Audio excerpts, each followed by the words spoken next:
He is also the author of numerous best-selling books. Tonight, Mr. Rooney will discuss his latest contribution, My War. Mr. Rooney has said, "If the brain filled up with memories, mine would have been runneth over before I was 30, because I had spent 3 years watching and reporting on the good and ghastly things that happened to men during World War II." Please welcome Andy Rooney as he discusses My War.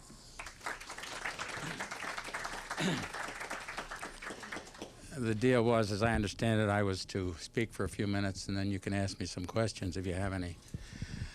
About that memory thing, I have anybody my age begins to have trouble with memory, and I was in Columbus, Ohio last year speaking to some gerontological society that the state runs. And the night before, I went to a restaurant in Columbus, and so I got up in front of them. I said, "There's no doubt you lose some of your memory, but you make up for it with the experience you have." I said, "I wish I didn't lose so much memory as I have." I said, "I ate in a restaurant in Columbus last night, and I wish I could remember the name of it, because if I ever come to Columbus again, I want to remember not to go there." It's been a great experience for me writing this book and having it published. I'm not too keen on being out here selling it. I don't know why they make writers both write the book and then go out and sell it. I remember thinking years ago, I never did any of this. I sold nothing, and I always objected to authors who went on radio and television shows to sell their book.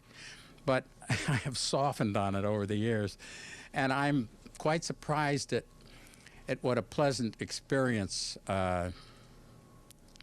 doing this is. I invariably meet someone I know, or somebody who knows someone I know. Or I went to a little bookstore in New Jersey a couple of weeks ago, and they had 400 people there. I mean, you ought to be ashamed of yourself. But I do enjoy this, and even the signing is not as onerous as I once thought it was going to be. And this is an interesting proposition. Peter Osnos is the publisher of this. He has his new house called PublicAffairs, which he made the mistake of spelling all one word, P-U-B-L-I-C, capital A-F, with no dash, no gap between public and affairs, so that every time you put it down for everybody, somebody thinks you've made a mistake. But that's the name of the publishing company. And Peter had enough confidence in this book to reissue it. And he said, "I'm going to get Tom Brokaw to write an introduction." And I said, "Peter, please don't do that. Brokaw's a friend, but with this success of this book he's had, he is one of the busiest men in the world, and he gets, and this is literally true, I'll bet he gets 50 requests a day to appear somewhere or to do something like this." And I said, "Don't do it." So Peter Osnos, being the publisher and salesman that he is, ignored my request and did it anyway. And as you can see, Tom Brokaw did write a very nice introduction for it. After that, my son Brian is a correspondent at ABC News working out of Los Angeles. And so I sent Brokaw's introduction to him. And he called me back the next day and he said, "Well, it's nice, Dad, but you already wrote an introduction to your book. And anyway, I don't read prefaces or introductions or forewords. And that's an awful lot of pages for me to go through before I get to the first chapter of the book. So I have a suggestion for Peter Osnos.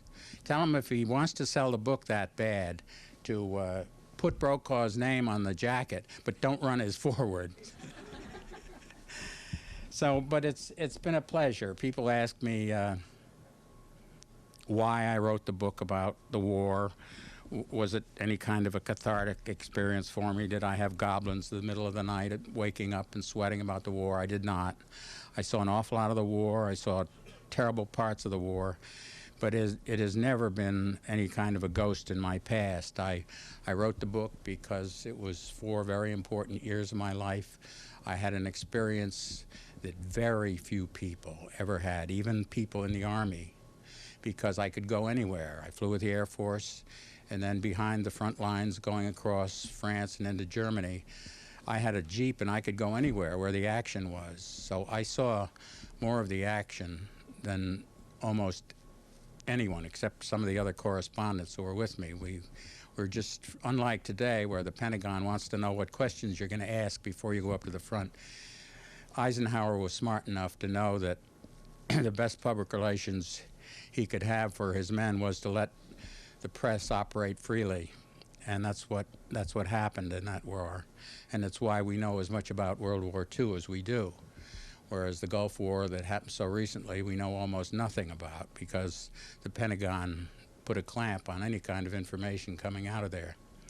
So if anybody wants to ask me any questions, I'll do that, and I'll sign some books. If there are no questions, get out. Yeah. I was looking through the book, and I noticed that you were flying on B-17s. Yes. And did you know General Jimmy Doolittle? Did you ever meet him? No, I did meet him, yes, but Doolittle was in the what we call the ETO, the European Theater of Operations, very briefly. And Doolittle's, of course, raid was in B-29s. But I did not know him. I knew some good generals, but Doolittle was not one of them. All right. Did you go over to commemorate the 50th anniversary? I did, yes. It was an incredible experience. I'm not a person who gets emotional easily, but no one, I don't care whether they were there or not, can go to that cemetery at Saint-Laurent-sur-Mer overlooking the beaches where all those young men died without being moved. I mean, I come to tears. I've been there 5 times, and I have never failed to cry. I mean, it is just such a sad thing to see all those rows and rows of crosses and stars of David's and think of all the young men under there who didn't have the chance to live the life I've lived. It's very depressing. Recently, this is not a popular thought I've had, but I have been bothered by the fact that every grave is marked with a cross or a Star of David. And if I had been killed, I would have one of those 2 over me, and it would be wrong because I am neither Christian or Jewish. And I imagine there are an awful lot of men under those markers whose faith is not represented by the cross or the Star and David. Sorry, I keep asking questions. No, that's only 2. You get maybe 3. Did you know Ernie Pyle? I knew Ernie Pyle well. Ernie Pyle, we would, the First Army set up a press camp, and there were about 25 reporters traveling along with the First Army. And they would take over a chateau in France and later in Germany. And we would use, they always got a nice one, and we would use the main dining room. They set up tables. We ate in that, and then we set up our typewriters in there. And we used that for a workspace, the chateau. And then they set up 7 or 8 tents for the 25 or 30 correspondents in the orchard or some place immediately adjacent to the chateau, so that you shared a tent with 6 or 7 other reporters. And often I got in with Ernie Pyle, and he was, it's funny to have a legend as a person you just remember as a good friend. I mean, he was not a legend to me. He was just a real good guy and a great reporter. And so many of us would hard driving, we would go out and get the action where they were shooting each other. And Ernie would stay in that day, and he would drive to the rear. And first thing you know, we'd compare stories the next day, and Ernie got a better story interviewing the guys at the 10th Shoe Repair Battalion than we got up at the war at the front. I was in a tent with Ernie one day, and I don't know why it was everybody else had left, and I was reading, and he was reading, and it was the dirt floor in the tent, and so suddenly we noticed there were bees, and they were going down into this hole in the ground right near my cot. And Ernie and I watched, and neither of us said anything. Watched these bees, and pretty soon I got up and I scuffed some dirt over the hole. Obviously there was a hive down there. So we both were lying there looking, and then bees came again, and they started circling around and circling around.